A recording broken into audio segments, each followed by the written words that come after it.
太聪明了，因为我这个不可能，那个不可能，有人做的话早就做了啊，早就那个怎么还轮到你？我们的创意就是这样在抹杀的啊，因为我们的教育过程就教给你太多的价值判断嘛。所以呢，我们在文化就是价值判断啊，这个怎么能够代表我呢？原住民都喝酒了，可是呢，我们撇开这个，我们要去原住民有一种怜悲。你去影响一下，全世界大家都喝酒，但是能够喝出这样子的怜悲的原住民是绝对是全世界里面非常少的。我前一阵子写了一篇论文，就是以原住民为主，我发表了以后，在这个领域那个当拉诺们，就写了一篇那个，哇，他觉得这个是非常的那个很好的那个，所以是看你用什么角度去。所以呢，我讲，其实文化创意产业8个字。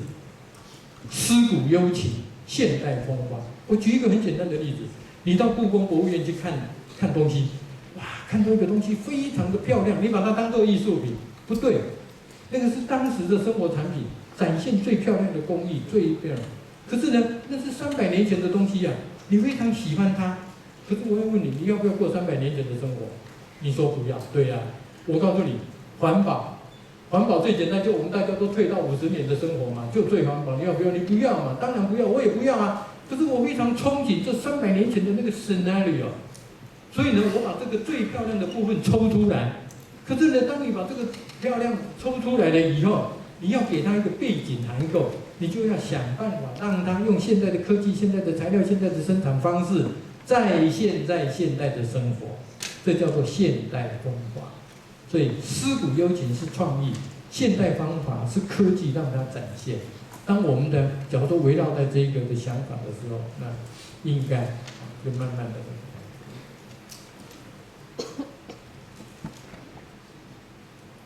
同学有没有问题？来了。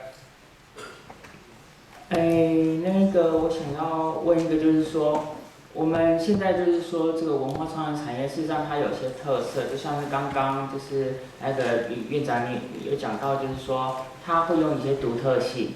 然后不过呢，事实上在现在社会里面，它也代表的是说，它目前还算是一个少数，所以呢，它也会拥有一些像是一些比较客制化，就是那一个，还有就是它的单价也会比较高。然后呢，会有人会愿意为这个样子的，像独特性或是一些艺术的一些需求、精神上的需求去获取它。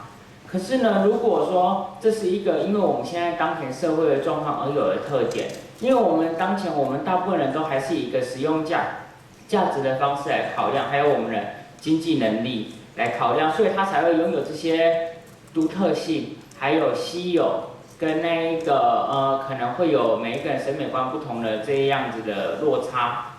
那如果有一天有可能它会变成一个广泛的一个文化效应，就是说我们现在也许只有那个什么1-2% 的人是有这种取向的，也许有一天也许会变成超过1半以上。我们每一个人家中的所有东西都是一种个性化的商品，那这样子的话，它会不会就不再具有稀少性？然后它的价钱会不会也不会再是那个那么高？那它这样子的产业的一个特性是不是会因此而有所改变？好，非常好的问题。我想呢，这个问题就架构在人类永远在进步。我记得呢，好像在19几年的时候，美国的那个新型专利的申请者说，所有的东西都被发明了，大概以后不会有什么发明。结果有没有？没有。工业革命的时候呢，就说我们的人力被机器取代了以后，可能会强害到人，结果有没有？还是没有。所以呢，我会觉得你的问题是对的。那么当我们在看电影，我们在看说哇，憧憬欧美的那个，它的那个情境就是你刚刚发展的这种情境。我们也许就慢慢的迈向这个情境。哪一天以后的落后的国家，你看台湾跟你讲，其实这是一个，我会觉得你讲的这种状况，都是人类在进步的那个，我们不会停留在那个。所以呢，我们今天台湾应该有能力，各位，我们的国民所得的1.789千块的，我们还愿意停留在勤劳朴实的生活里面吗？我今天这么讲，我爸爸只要知道，我爸爸已经往生了，他一定会起来说，你怎么可以教干翻耶那多少岁？勤劳朴实才是本啊！所以呢，我会觉得这个勤劳朴实，我最后讲一个故事好了，我讲这个心境，因为时间的关系。我是4年2班的，我的整个脑筋里面的就充满着勤劳朴实，然后呢，想着生活的就说不能奢侈，不能浪费。我曾经去过巴黎3次，都是2000、2004、2008、2000年的时候呢，巴黎呢曾经拿到那个世界足球的冠军嘛。那一年我在那个广场上面，那我去巴黎，我有一个很好的朋友，有一天呢，我这个朋友呢就请我跟我太太吃饭，约好8点。那我对巴黎不熟，所以我就提早去了。去的时候呢是7点半，7点半。那个7点半的时候，我那个朋友也来了。他说他们非常遵守时间啊，现在7点半而已，那距离吃饭还有半个钟头。他说来，我们呢到隔壁的咖啡厅去喝杯咖啡。我就心里在想，勤劳朴实的那个嘛，我说30分钟的起来家的好啊，两面时间的鬼啊，那个对吧？那可是别人请客啊，我就跟着他去。我就在想，你来看，你怎么去啊？啉一个咖啡，点咖啡，人旁来了，一定是15分钟、20分以后嘛。啊，你还有多少时间喝咖啡？我说法国人不这么想啊，他没有这样子，我就跟他去啊。果然呢，如我所料，那个从原可是安尼嘛，我就点了咖啡。果然呢，15分钟以后的咖啡才端过来。端过来的时候呢，已经是7点50分了。可是呢，我那个在最后的这10分钟，是我这一生当中呢，我的感受非常深的10分钟。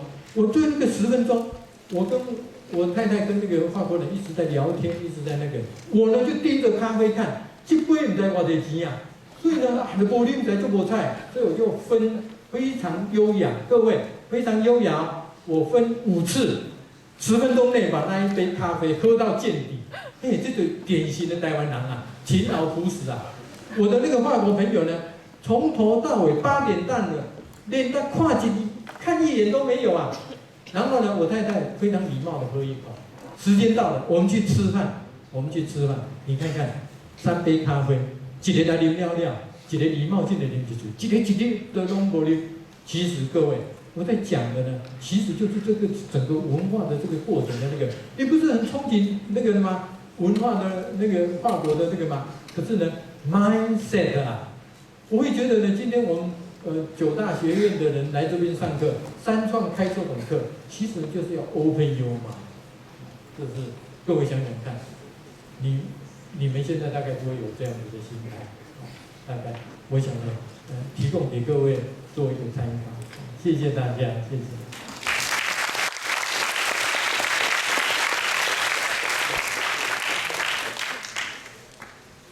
可以啊。我想我们再保留这个问题的机会。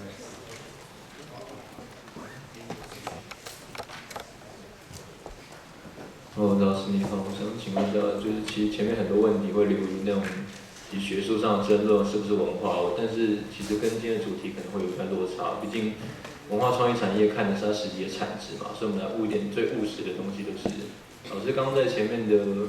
就是演讲过程当中讲了非常多的大概念，就是非常，就是目前的主流或者是趋势是怎么样。问题是我们如果将那些大概念套用在台湾，就以老师常年生活的台南好了，我们台南它相较于有点像是日本的京都，它有常年历史文化，而我们要如何去运用它的那些文化的内蕴，进而可以，我觉得发展出老师你所强调那些高产值的产品，甚至也不一定要高产值啊，毕竟我常去日本有这样的经验，就是就连他们一个小小的钥匙圈，就算一个只卖1000日币，那也是比那产值我觉得不是极高或极低，而是一个相较的概念嘛。所以说，以老师的经验而言，面对台湾，甚至直接讲我们在地的台南好了，我们台南目前还欠缺什么，然后我们拥有什么，然后重点是拥有跟欠缺以后，我们应该要怎么做？以老师常年的经验来看，有没有什么样的观点跟想法？谢谢。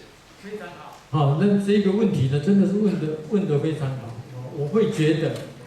我们都一直在讲产值，可是不要忘记啊，产值的背后是因为有价值才会产生产值。